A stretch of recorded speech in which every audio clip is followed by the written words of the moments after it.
Olá, boa noite, tudo bem? Eu me chamo Maria Luísa, estou cursando de forma EAD o curso de Gestão Comercial.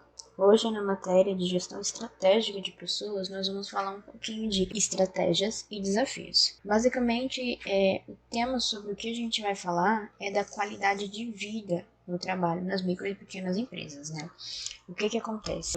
Para a gente ter um funcionário satisfeito, a gente tem que pensar na qualidade de vida dele. E basicamente a qualidade de vida, estou falando só da segurança, por exemplo, dos EPIs, e da saúde, por exemplo. Eu tenho um plano de saúde ali para o meu funcionário. Eu tenho que pensar em mais algumas coisas. Mas eu também não estou falando da qualidade de vida sem instalar uma mesa de sinuca, colocar baralhos para os meus funcionários. Eu estou falando do sucesso nas funções deles. Quando eu falo da qualidade de vida, eu estou falando sobre a questão de saúde, o bem-estar físico que esse funcionário tem. Eu estou falando sobre o bem-estar emocional dele, né, o psicológico e o financeiro. Quando eu falo do físico, sim, eu estou falando da saúde dele, como é que tá o corpo dele, se ele está sujeito a ficar doente, de adquirir alguma coisa.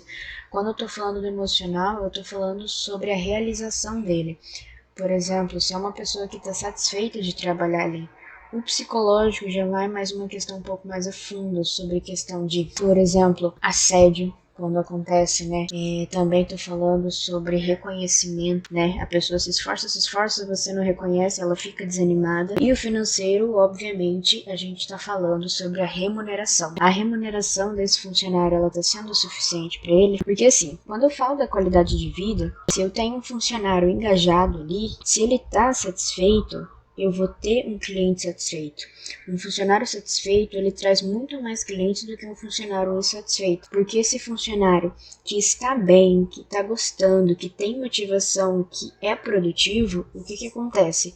Ele tem reconhecimento.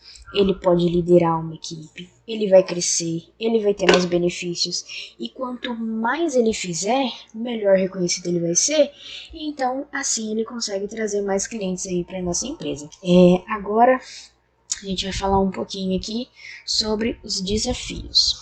Numa empresa grande, a gente tem um recurso maior, a gente tem ali algo melhor para implementar. Mas o que acontece? Uma empresa grande, até ela crescer, ela passa por muitos altos e baixos. Então, por exemplo, assim, quando eu estou falando sobre os desafios, a questão do comprometimento é uma empresa pequena, é uma empresa de pequeno porte, né? Ela tem que começar. E quando ela começa, ela não pode parar ali no meio. Ela tem que ter o comprometimento de começar a implementar esse tipo de serviço e ir até o final, deixar ele implementado e funcionando.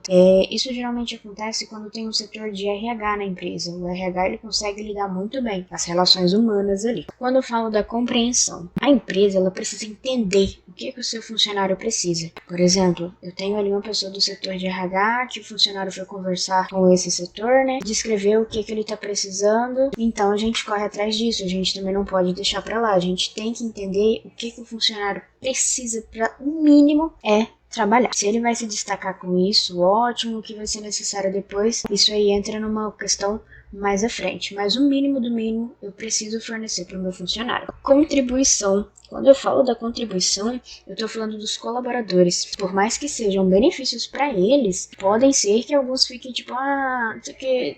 Então assim, eu preciso que os meus funcionários me ajudem a ajudá-los. Então, quando eu estou falando ali do comprometimento, tem que ser das duas partes. Da empresa que bota a ideia para funcionar e do funcionário que acata a ideia e vai até o fim.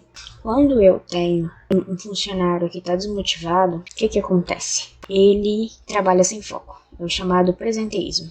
Ele vai estar trabalhando aqui pensando, meu Deus, eu tenho que passar no mercado. Meu Deus, olha, essa é uma vaga melhor que a minha. Ele sempre vai estar ali, não vai estar presente. Ele vai estar com o pensamento em outro local. A desmotivação do funcionário, ela faz com que ele crie conflito, seja dentro da própria família, por exemplo, por parte financeira, vamos pensar assim. Se ele não está sendo remunerado suficientemente, isso vai afetar a questão pessoal dele. Se ele está sofrendo, por exemplo, ameaça, assédio, qualquer coisa ali no ambiente de trabalho dele, ele vai ter conflitos em casa, no trabalho, aonde ele for, ele não vai estar bem consigo mesmo. Então, se a pessoa está assim, obviamente, ela perde a produtividade que ela poderia ter. Sobre desafios de forma geral e já direcionando para micro e pequenas empresas, o que a gente pensa? A questão da implantação. Eu acho que é o maior desafio que tem, porque para você implantar um setor, disponibilizar verbas e tudo mais é algo que demanda tempo, planejamento, que antes de tudo, o maior desafio seria com certeza a implementação do método.